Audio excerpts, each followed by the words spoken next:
النعمة لك والملك لا شريك لك لبيك لبيك اللهم لبيك لبيك لا شريك لك لبيك إن الحمد والنعمة لك والملك لا شريك لك لبيك.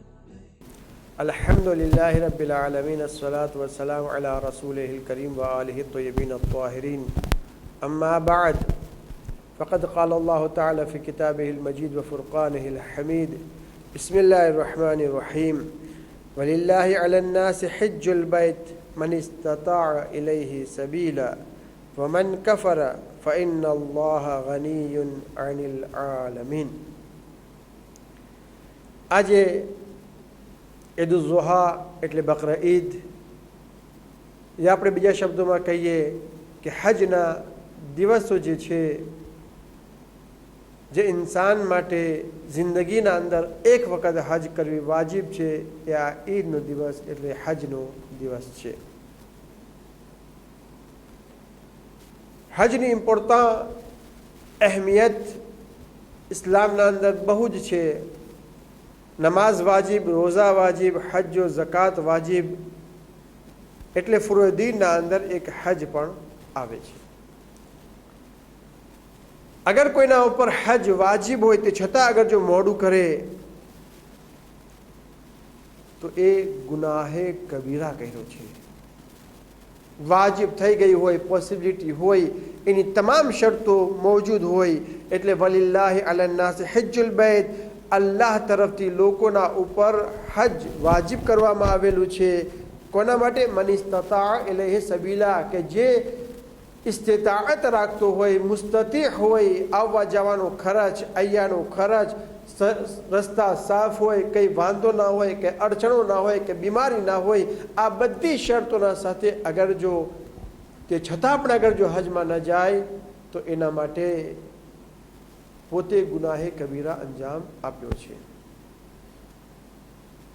હજના માટે આપણા છઠ્ઠા ઇમામ સાદિક આલે મોહમ્મદ ઇમામે જાફર સાદિક અલૈહિસ્સલામ ફરમાવે છે કે તારીખ કે હજ એ છે, એટલે કે હજને છોડનાર એ માણસ છે કે જેના માટે ખુદાવંદ આલમ ફરમાવ્યું છે નહશરુહુ યૌમલ क़િયામતિ આમા, કયામતના દિવસે આંધળો મહેસૂર કરવામાં આવશે. આંખોથી દેખતો નહીં હોય એને ઉઠાડવામાં આવશે. ત્યારે પોતે કહેશે કયામતના દિવસે, અહીં મારા અલ્લાહ, શા માટે મને આંધળો બનાવ્યો? હું તો દુનિયાના અંદર જોતો હતો, દેખતો હતો. આવા આઝાબ છે. ત્યારે તું જે છે હજ તારા પર વાજિબ હતું અને હજને અંજામ આપ્યો નહીં. અલ્લાહના નબી ફરમાવે છે કે મારી ઉમ્મતના 10 લોકો એવા છે કે જે કાફિર છે. 10 લોકો કાફિર છે. એમાંથી એક એ માણસ કે જે પોતે પોસિબિલિટી હોય, ઇસ્તિતાઅત રાખતો હોય, તમામ એના માટે સહુલત હોય, તે છતાં પણ જે હજ ન કરે અને તે ગુજરી જાય. આપણે ભલે કહેતા હોય મુસલમાન મહિનો છે, તો નબી ફરમાવે છે કે આ માણસ એ છે કાફિર છે. એક હદીસના અંદર છે કે અગર જો કોઈ હજ કર્યા વગર ગુજરી જાય તો એની મોત જે છે યા તો યહૂદીની છે યા તો નસરાનીની મોત છે. આ બધી હદીસો બતાવે છે કે ઇન્સાન માટે ઇમ્પોર્ટન્ટ હજનું કેટલું બધું છે. હજનો અસલ ફિલોસોફી જે છે કે ઇન્સાન જે છે એક્યતા સાથે બધા હળી મળીને રહે. ખુદાવંદે આલમ નમાઝને 5% વાજિબ કરી. એક ગામના અંદર જે રહેતા હોય મસ્જિદના અંદર આવે અને બધા હળી મળીને રહે. અગર કોઈ છેટે રહેતા હોય તેના માટે કે જુમ્માના અંદર આવી જાય ને બધા હળી મળીને રહી શકે. અમુક એકદમ વધારે છેટે રહેતા હોય, ના આવી શકતા હોય, તો એના માટે રાખ્યું છે વર્ષના અંદર 2 ઈદ રાખી, ઈદ ઉલ ઝુહા, ઈદ ઉલ ફિત્ર. આ માણસો આવે, ગળે લગાવે, એકબીજાને માફ કરે. અને વર્ષના અંદર એક દિવસ ઇન્ટરનેશનલ લેવલે, આખી દુનિયા લેવલે રાખ્યો છે. બધાએ આવે અને યુનિટી જોવે. કાળો પણ બાજુમાં નમાઝ પડે છે, ધોળો પણ નમાઝ પડી રહ્યો છે, ટૂંકો પણ છે, વાંકો પણ છે, ચૂકો છે, બધાએ નમાઝ પડી રહ્યા છે. અને બધા જ એક જ લિબાસના અંદર, સફેદ લિબાસના અંદર, અહેરામના અંદર, જાણે કે બધાએ પોતપોતાનું કફન પહેરીને ખાને કાબાનો તવાફ કરી રહ્યા છે. આ રાખવાનો મતલબ અલ્લાહ સુબહાનહુ તઆલા આ યુનિટી, એક્યતા, આ સચવાઈ રહે, આ ઇન્સાન વિચાર કરે કે એવું તો નથી ને કોઈ કામ કરે તો એનાથી યુનિટી ખત્મ થઈ જાય, અને યુનિટી ખત્મ થઈ જવું એટલે કે અઝાબ છે. અલ્લાહ નબી ફરમાવે છે અલ જમાઅતુ રહમતુન વલ ફુરકતુ ઇકાબુન. જમાઅત, ઇત્તિહાદ, એક્યતા એ રહેમત છે, અને જમાતથી નોખું થવું એટલે એક્યતાને તોડી નાખવી આ એક અઝાબ છે. તો હજ, જેના માટે આટલી બધી તાકીદ કરવામાં આવેલી છે. હવે આપણે જો હજના ફાયદા શું છે, હજનો સૌથી મોટો ફાયદો એ છે ખુદાવંદ આલમ એના ગુનાહોને માફ કરે છે. એવો થઈ જાય છે કે જાણે કે માના પેટથી જન્મ થયો હોય અને એક પણ ગુનો એના નામય આમાલમાં ના હોય એવો ઇન્સાન બની જાય છે. ખુદાવંદ આલમના પાસે માફી માંગવામાં આવે, ખુદા ગુનાહોને કબૂલ કરે છે અને ગુનાહોને માફ ફરમાવે છે. પરંતુ હા, કોઈનો હક રહી ગયો હોય પાછો આપે, એને જ તોબા અને માફી કહેવાય. બીજો ફાયદો એ છે કે અગર કોઈ કોહે અબુ કુબૈસ, જે મક્કાના અંદર એક નાનકડો એવો ડુંગર છે, ડુંગર જ કહેવાય કે ઊંચો હોય, ફરવામાં આવે છે અગર કોઈ તમારા પાસે એટલું સોનું હોય કે ડુંગર જેટલું સોનું હોય અને અલ્લાહની રાહમાં તમે ખર્ચ કરી નાખો તો પણ જે હજનો સવાબ છે એ તમે હાસિલ નથી કરી શકતા. ડુંગર જેટલું સોનું હોય અને અલ્લાહની રાહમાં ખર્ચ કરો તો હજનો સવાબ નથી લઈ શકતા.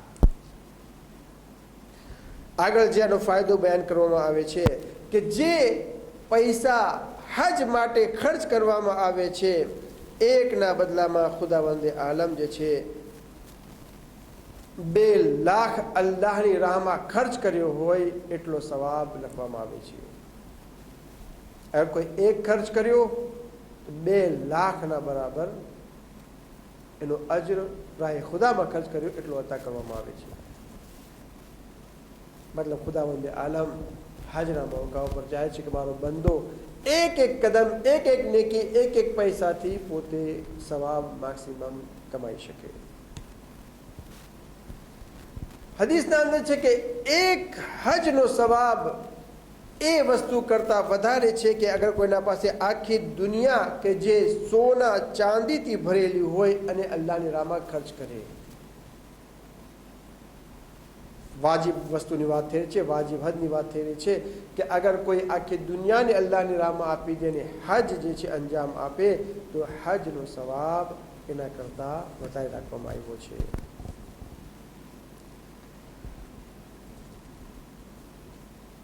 નબી ફરમાવે છે કે અગર કોઈ માણસ હજમાં જાય અને ઘરેથી નીકળે અને પાછો આવે ત્યાર સુધી હર કદમના બદલામાં ખુદા 1 લાખ નેકીઓ અતા કરે છે. એક કદમ બારે ગયો, બીજો કદમ, ત્રીજો કદમ, કોની કેટલા કદમ બારે નીકળે છે એના હર કદમ ઉપર 1 લાખ નેકીઓ અતા કરે છે, 1 લાખ બુરાઈઓ દૂર કરે છે અને 1 લાખ દરજ્જા બુલંદ કરે છે. દોસ્તોને અઝીઝો, આ બધા ફાયદા રાખવામાં આવેલા છે અગર કોઈ વાજિબ હજને અંજામ આપે. જલ્દી બયાન કરું કે આપણે કહેશું કે નહીં અમે તો અહીંયા છીએ, હજનો મોકો ચાલ્યો ગયો, હાજીઓ રવાના થઈ ગયા, અમને પણ આ બધું સવાબ ખપે છે, સવાબ જોઈએ છે, અમે તો હવે મહેરૂમ રહી ગયા, અમે શું કરશું કે આવો સવાબ અમને મળે. તો એના માટે છે એનાથી પણ વધારે સવાબ આ હદીસના અંદર મોજૂદ છે. મોમિનની અગર કોઈ હાજતને પૂરી કરે તો હવે 6 ઇમામ ફરમાવે છે કે મોમિનની હાજતોને પૂરી કરવી 10 હજનો સવાબ રાખે છે. એક મોમિન હોય, પરેઝગાર હોય, એની હાજતને પૂરી કરવી 10 હજનો સવાબ છે. બીજી રિવાયતના અંદર તો એટલા સુધી મળે છે કે 1000 હજ મકબૂલ અને 1000 ગુલામોને આઝાદ કર્યા હોય એટલો સવાબ છે. અગર કોઈ તમારા પાસે આવે કોઈ મોમિન હાજત લઈને તો એ આવે એના પહેલાં જ તમે કબૂલ કરી નાખો, એની પૂરી કરી નાખો તો હજના હકદાર જરૂર થઈ શકશો.